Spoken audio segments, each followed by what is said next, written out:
I suppose I'd have to say that it really began in 1947.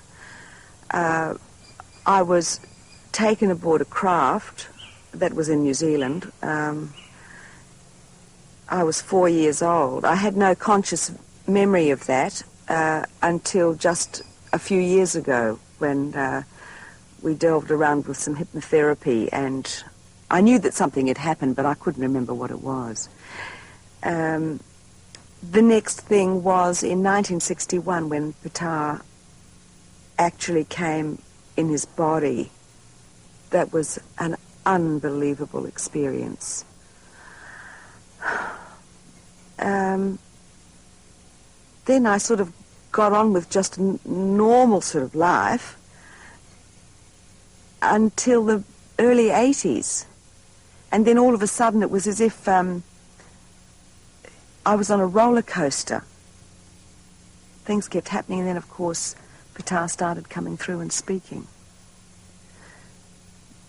But looking back, it seems that everything from 1947 was in preparation for what's actually occurring now. Not just for me, but globally.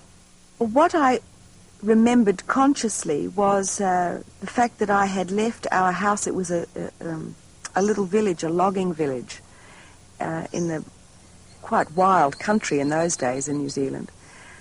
And I walked into the bush. The village was surrounded by hundreds of square miles, I suppose, of pine forest.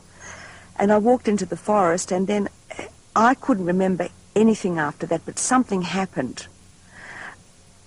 During the ensuing years, like as I grew up, I thought perhaps it was something that was sort of pretty hideous that I just pulled a curtain over, and yet deep down I felt that it was something quite extraordinary, quite wonderful. And under hypnotherapy, what did happen was that I walked into the bush, and there was a craft there, and I was taken on board a craft. There was what appeared to be some sort of medical procedures took place. But there was this one person there that was light and beautiful, and I remember him saying that this was a wonderful adventure, that it was something quite lovely. And I remember that we lifted above the trees, and I could see the roof of our house. And then I don't really know much what happened after that until this wonderful person said to me that it was time to go home to my mummy and daddy. Funny, you know, I was gone probably, must have been for hours, and my mother didn't even miss me. They have their methods, I believe.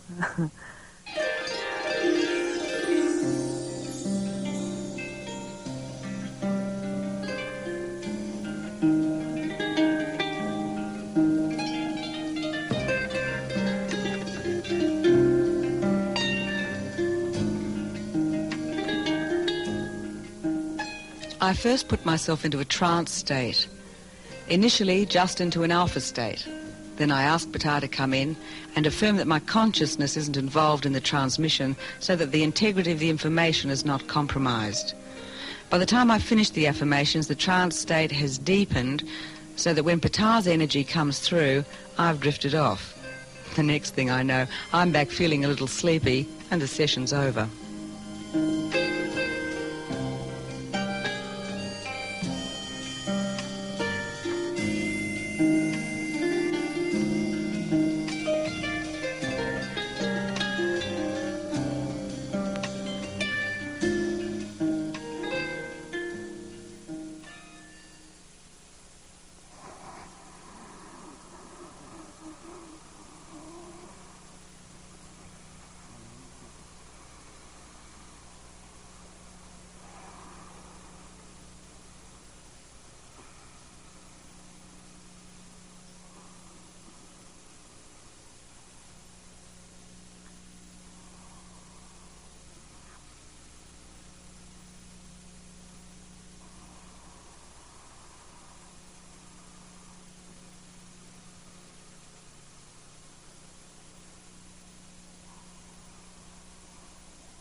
Good day, dear ones. Welcome indeed. Well, it is wonderful to see new friends today, and indeed a joy to behold those very dear to my heart.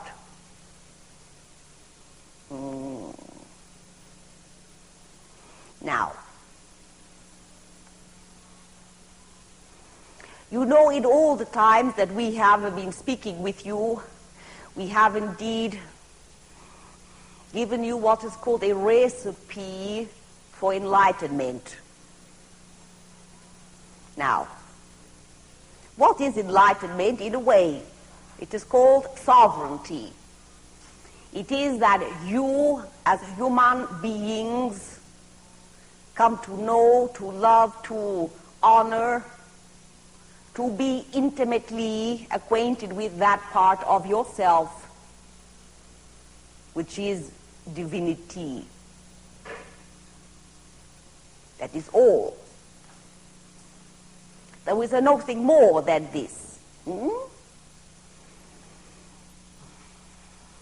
Now, there are many of you, we may say, who are on the trail of enlightenment, pursuing with great fervor,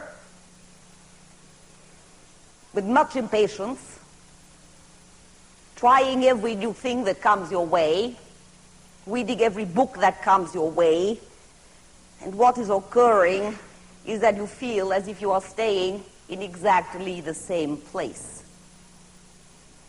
Well, you know, it is in a way dichotomy, because as you are disliking intensely where you are, that is exactly what is keeping you where you are. When you will love where you are and enjoy, be in joy of your day-to-day life, full of laughter, full of excitement of the moment, then indeed, beloved people, we will say that you are halfway there. More than halfway there. So, as you are scrabbling around in your day-to-days, it is to know indeed that who you are is God, and that you have created every experience in your life to bring you closer to the knowing of that Godhood. Every experience you have had in your life, no matter how you judge it, you have had it because it is you who have created it. Now, it is very easy to say, if it was so, why would I have created such horror, such misery, such cruelty, such pain and anguish? Because if I had had anything to do with it, it would have been what is called a childhood of great joy and happiness. Well, you see, beloved peoples, that is called short-term view of it all. This life to which you are addicted is only one of thousands upon thousands of lives. Thousands upon thousands of wondrous experiences. And that part of you, which is God, Goddess, all that is, does not judge. It simply is. And every situation which you have judged to be bad and grievous and agony is simply there to be acknowledged without judgment. Simply there to be acknowledged without judgment.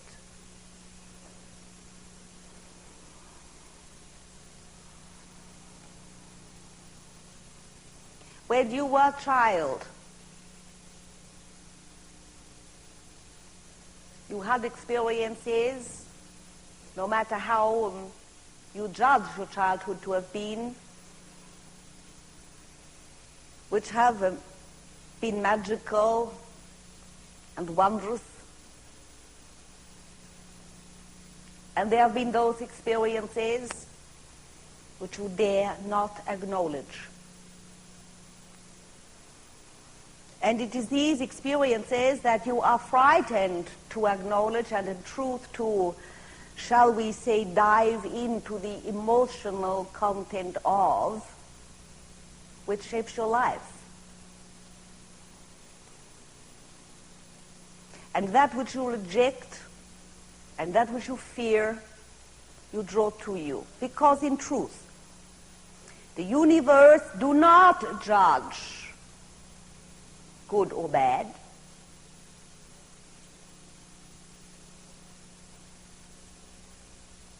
It truly does not. There is no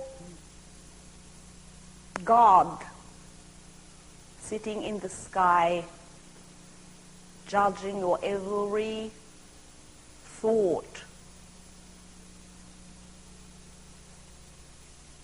You are the ones who judge,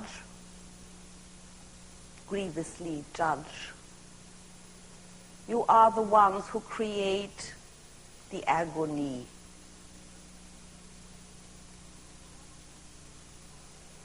And so truly what we are speaking about is sovereignty,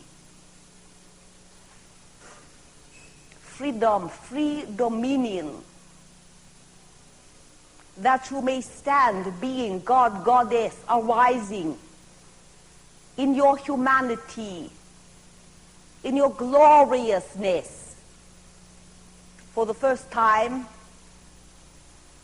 in thousands upon thousands upon thousands of years.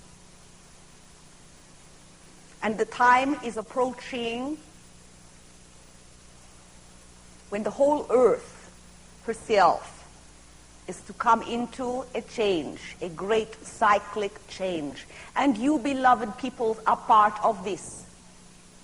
Each and every one of you have elected to come here, to incarnate at this time, that you may bear witness to, that you may take part in, that you may be gloriously involved in this change. That you have the opportunity at this time to come into a greater expansion of consciousness than has been seen on this planet, this wondrous planet of yours, for 50,000 years. It is very exciting. And there are many, such as B.I., who come at this time to assist you, because, dear ones, you have called forth assistance. And because of that which is the desire for the knowing, that which is the desire to be more than what you judge yourselves to be, quickens within the breast of each and every one of you. For many, they do not know how. Well, beloved friends, the how of it is most simple. It is called love who you are without a judgment. Very simple. It is, as we have set forth to you many times before, that which is probably the most difficult of all things to do, to love who you are.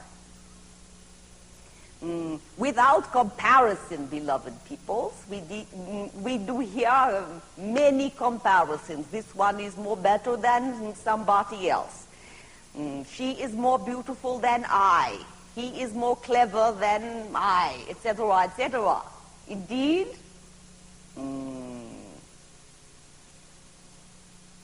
there are no comparisons. Truly no comparisons. Each one of you is a beloved facet of the most wondrous jewel called humanity. each one shining forth, each one, each wondrous spark of consciousness, adorning that which be the universes of consciousness. That is who you truly are, most beautiful to behold.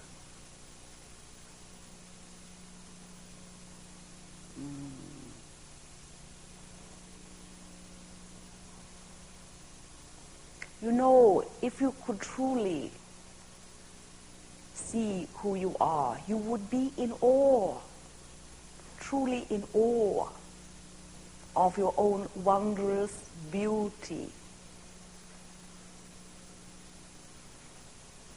Indeed. And so you see, beloved people, it is not a matter of being good. It is not a matter of being involved in some dogma with many rites and rituals, and if you do not follow them, you will fall off the track and you will never get there. It does not work like that. Because in truth, you already are there, and you are the only ones who do not recognize it.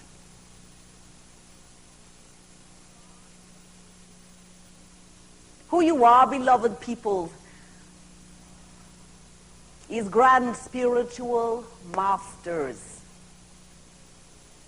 You are here in this life because you have willed it so.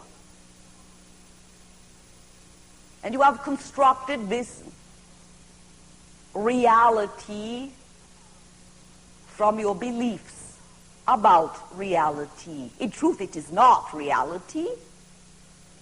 Reality is that which lives within you.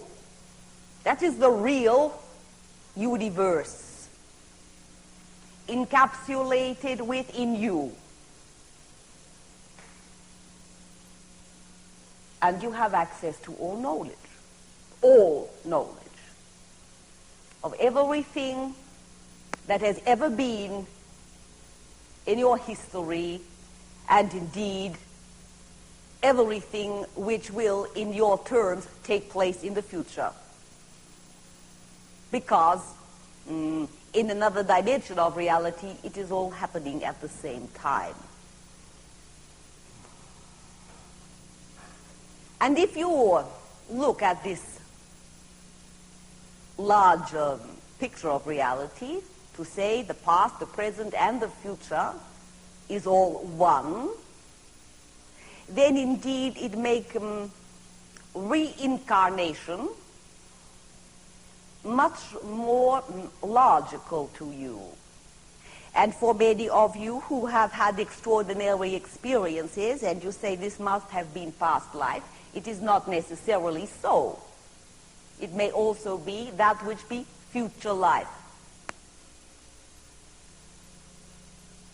You create it all, beloved ones. You create it all.